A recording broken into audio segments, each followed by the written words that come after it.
Hey guys, how are you today? Just coming to you with some tidbits of information on Hashimoto's thyroiditis. I know, try saying that fast 5 times, I dare ya. This video is actually a little more personal for me because I was diagnosed with Hashimoto's thyroiditis about 13 years ago. So, in this video, we're going to talk a little bit about my journey and the things that I saw a long time ago, and hopefully some of these things that if you have Hashimoto's, you can resonate with, or if you don't, you might be able to pinpoint some things that are happening to you that you might be able to ask your doctor about. As usual, if you would hit the like button and the subscribe button so that we can hang out all the time, that would be amazing. And here we go. So I was introduced to hypothyroidism or thyroid disease in about 2013. We had just made a move from California to Texas, and I was sitting at my dining room table having breakfast after dropping the kids off at school, and I thought I was having a heart attack. It was one of the scariest things that I've ever had to deal with. I couldn't calm myself down. My heart started to race and pound out of my chest, and I felt like I was going to pass out. So, along with the move to Texas, I got my first ambulance ride to the emergency room. While I was there, they hooked me up to an IV, ran some blood tests, hooked me up to EKG machine, and actually put me on a heart monitor. So they found that my magnesium and my potassium were low, and also that I needed fluids, and that my thyroid hormone was completely out of whack.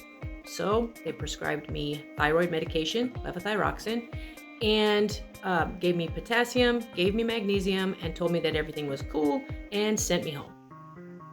They wanted to make sure that everything was okay with my heart, so I actually got sent home with the heart monitor. I had to keep it on for a week so that they could monitor my heart rate and all of that good stuff. So I took my heart monitor back a week later, dropped it off, and a couple of days later, I was called by my nurse, or my doctor's nurse, and was told that I needed to drop what I was doing, have someone drive me to the emergency room right away because they found an abnormal heartbeat or an arrhythmia that was life-threatening, and I could die at any moment. So I needed to get back to the emergency room as soon as possible. So I was in complete and utter shock. I was just like, oh my God, trying to calm myself down to get to the hospital. Also one of the scariest moments of my life. Once I got there, I was admitted for a couple of days to monitor things, and they realized that the arrhythmia that they saw wasn't sustained. So it was a very short amount of time that happened, so that they weren't concerned about that. But they did find that I had trigeminy and bigeminy, which are PVCs, premature ventricle contractions of the heart.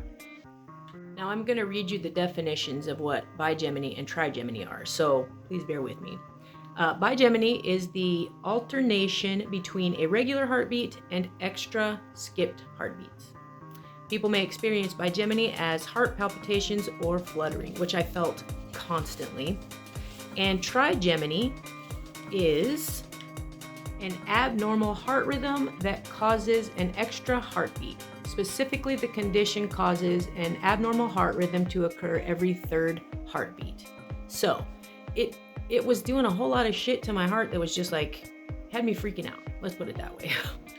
As all this was occurring, I was actually investigating all kinds of things with thyroid problems, hypothyroidism, and realized that a lot of the issues that I had been suffering from and this heart situation in particular had all stemmed from hypothyroidism or thyroid problems.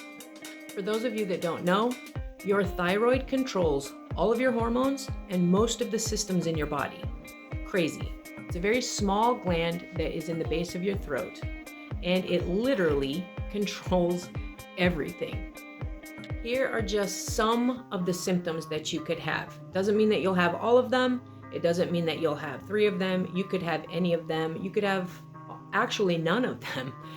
But there is a huge list of symptoms, and they're kind of general, so you can be overlooking these just because you might feel tired or something like that. So sometimes it can slip by people, and they don't even realize that all of these things are an accumulation of your thyroid problem.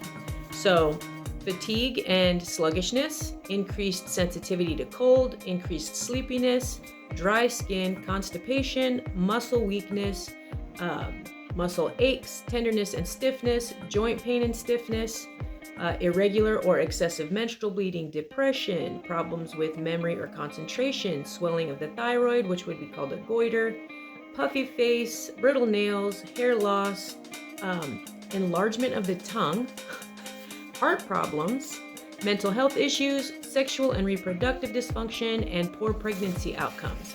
So this is just a part of what could happen with thyroid problems.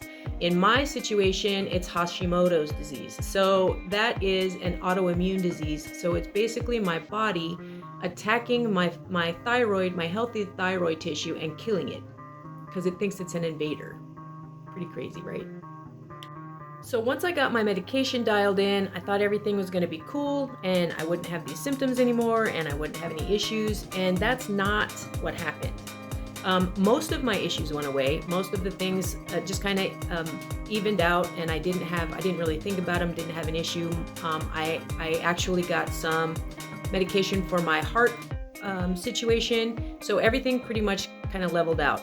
But I was still having like really bad muscle cramps and muscle aches and brain fog, and like my joints would hurt really bad, and I would have headaches. And I couldn't figure out what the problem was. I'm like, well, I'm taking my medication on time. It's, we finally got the dosage right. Why am I still having these issues? Well, with Hashimoto's, a lot of times you have a secondary autoimmune disease or situation. And a lot of times people have celiac disease. I don't have celiac disease, but I have a sensitivity to gluten, to starch, and to sugar. Yay me, right?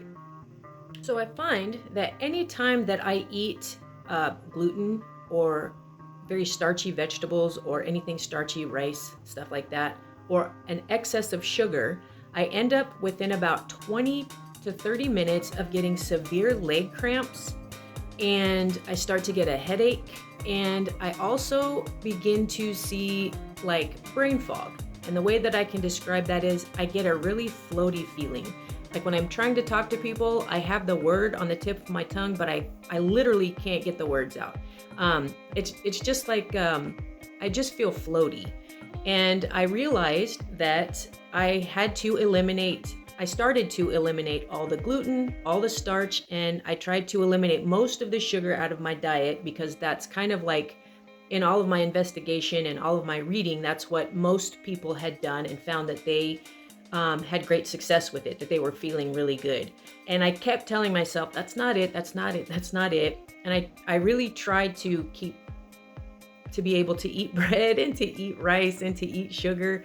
And I would take it all out, I would feel better, and then I would put it back in. And I just really kept trying to talk myself out of the fact that I couldn't have any of these things. But I came to realize that that is not the case, and I just can't eat them because it really tears my body apart. My joints get really sore and stiff. I can't hardly move. Like I said, the thing that really bothers me the most is probably the brain fog, because that is where I can really tell that I know what I want to say, but I'm kind of like almost trapped in my brain or in my mind, knowing what I want to say and knowing what I want to do, but really can't doing it. It's terrible. So I have just eliminated all of them. And I will tell you that it has literally changed everything. I don't have the joint pain. I don't have the brain fog. I don't have the leg cramps. I used to think that it literally took about 20 to 30 minutes before I would eat a certain food and I would get severe, like my toes and my legs would cramp so bad that I couldn't hardly walk. It was absolutely ridiculous. So now I've got that dialed in and I've actually lost 40 pounds. And I just feel 99.9% better. That's not to say that that's something that will happen to you or that you have to follow. I am not a doctor. I want to make sure that you all know I am not a doctor. These are just things that have happened to me, and it's just my situation. And I just want to kind of make people aware that, you know what, you're not crazy. If you're feeling these things and the doctor's just kind of like, no, you're just tired. No, you're getting older. No, no, really do some investigating on your own and collect all the data that you can and then go to your doctor with it. Like I said, I am not a doctor and I am not trying to tell you that you should self-diagnose or that you should, take matters into your own hands. But when it comes to your health, you really do want to be proactive with it. So if you really feel that there's an issue and that you've got some things going on, investigate it and take that to your doctor and talk to your doctor about it. I will tell you that you're not crazy. All of these things are kind of like mysterious, crazy things that are happening. There's a reason for it. And in my case, it was Hashimoto's disease. So know that, you can live with it. It's okay as long as you are really being proactive with what you're doing, making sure that you're doing all that you can with your diet. That's huge. Making sure that you're taking your medication right, all your supplements, and really just making sure that your diet is whole foods, like a lot of vegetables and fruits, and just not processed food. You really don't want a lot of processed food in your diet. So I hope that I have helped someone or some of you maybe see something that you didn't see before. Maybe you can talk to your doctor about things now. If you guys have any questions that maybe I can try and help you answer, I am all for that. Just leave them in the comments for me and I can, just based off of my experience, I'll definitely try and help you out with that. But really, if you have any real questions or you're really, talk to your doctor. You need to talk to your doctor and let them know what you're feeling and they can help you out with it. So guys, I hope that I have helped you in some way. If I have, let me know. But if you would, just please like and subscribe and we can try and hang out and figure out this crazy thing that we call life. That would be amazing. And I'm glad you guys listened. Thanks. It makes a difference when you know somebody's listening. So I hope I see you guys soon. Thanks for hanging out. I'll see you around.